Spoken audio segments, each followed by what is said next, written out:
Salut la gang, mettez ça à votre calendrier le 4 août aujourd'hui, nouveau type de chronique, on fait de quoi de différent. J'ai rien inventé, j'ai piqué l'idée à François Lambert, le dragon, qui fait ça sur sa page Facebook.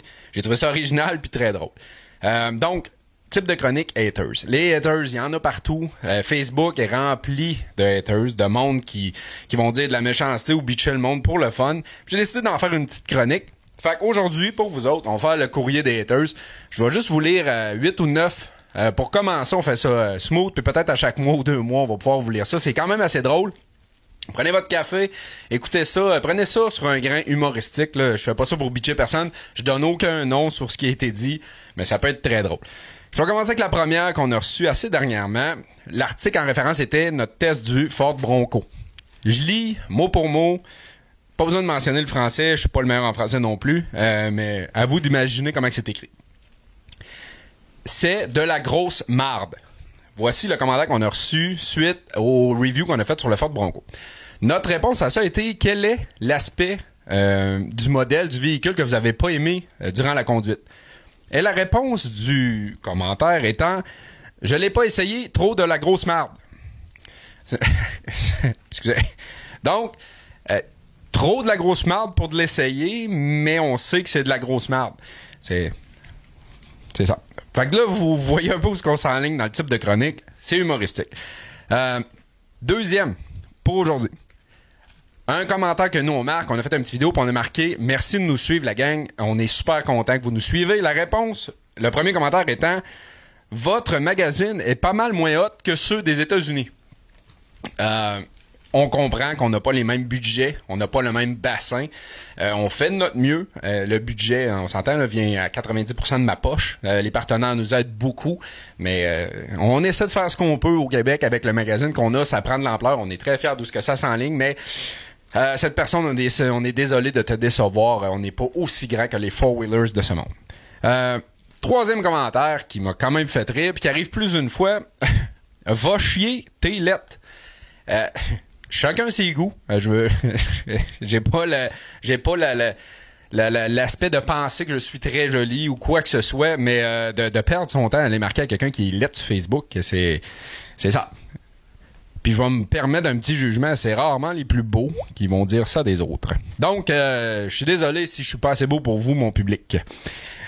4. Jeep électrique. On a fait un review d'un gars qui a fait dans son propre garage un Jeep avec un moteur de Tesla. On trouvait que c'était malade. C'est un projet hors norme. On est conscient que c'est pas pour tous les personnes. C'est une question de besoin. On dit souvent au magazine. Le commentaire étant: pire cochonnerie inutile que j'ai vue de ma vie. Sûrement pas vu le vidéo de la Useless Box, qui est probablement la chose la plus inutile sur la Terre, mais qui est quand même très drôle.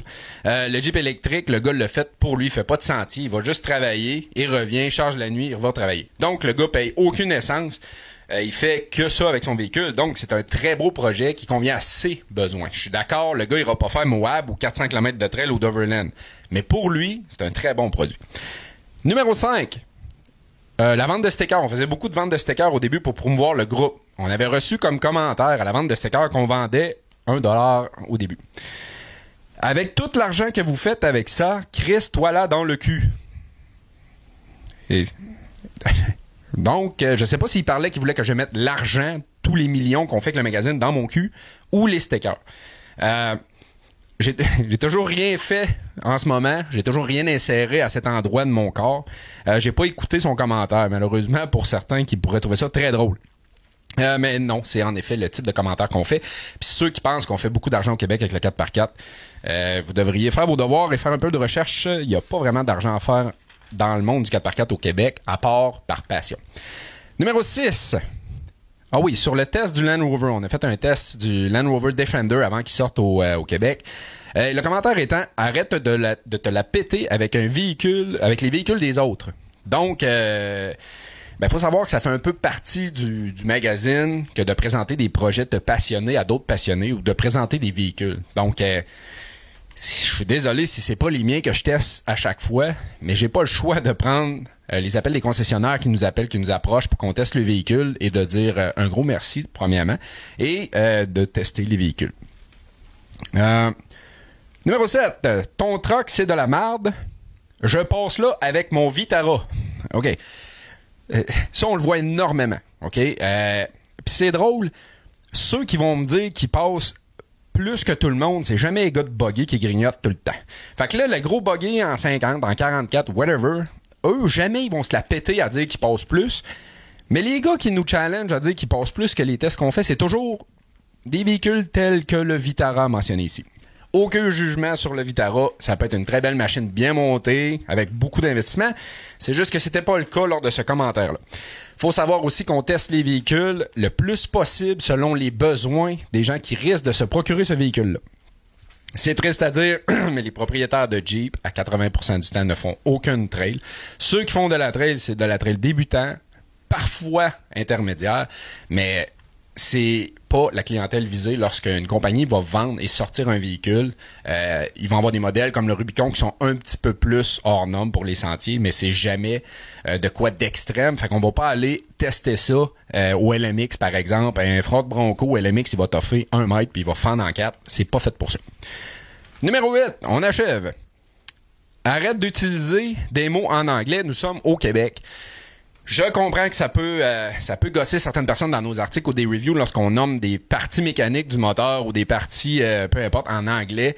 Mais écoutez, je suis pas sûr que si je commence à parler d'Arbacam, le pot catalytique ou de Villebrequin, que je vais garder le même bassin de tripeux de mécanique. Oui, ça peut être triste, mais la mécanique se passe beaucoup en anglais, la modification est en anglais. Si je veux être compris de mes lecteurs, ben c'est comme ça. Sinon, ben vous avez Google Translate qui peut peut-être vous donner un coup de pouce. Le dernier pour aujourd'hui, on avait testé le Roxor de Mahindra aussi, qui était, on n'aime pas le mot copie, là, mais qui ressemblait beaucoup au Jeep. On avait eu comme commentaire, test de marde, pas assez extrême. Ça revient un petit peu à ce qu'on disait auparavant. On les teste pour ce quoi ils sont vendus. Et c'est plus un petit véhicule pour travailler sur une ferme, c'est pas un side-by-side, c'est pas quelque chose pour faire de la compétition. On reçoit souvent le commentaire. Puis si vous êtes honnête puis vous faites le tour un peu des guides de l'auto et un peu tous les tests qu'il y a sur le marché, il n'y a pas aucun test qui se fait autant hors route que les nôtres pour l'instant. On se le fait d'ailleurs dire par les concessionnaires qui nous prêtent les véhicules. C'est pas toujours apprécié, mais au moins on essaie de le faire le plus qu'on peut pour vous autres. J'ai épargné tous les commentaires de « tu devrais mourir », ta mère aurait dû se faire avorter puis tous ces trucs-là. Mais il y en a des très salés qui s'en viennent dans la prochaine épisode. Si vous avez aimé ça, s'il vous plaît, faites juste un pouce. C'est toujours drôle. On reste poli sur Internet. J'ai pas nommé de nom. Le but est pas de planter les gens. Mais pensez-y à 2 fois quand que vous allez bâcher quelqu'un sans aucun but. Donc, merci beaucoup la gang. Quand vous nous suivez, c'est super apprécié. Puis les haters, ben, si vous voulez continuer à faire des petits mots comme ça va donner du stock pour mes chroniques. Donc, un petit pouce en l'air, s'il vous plaît. C'est super apprécié. Puis on se revoit très prochainement la gang.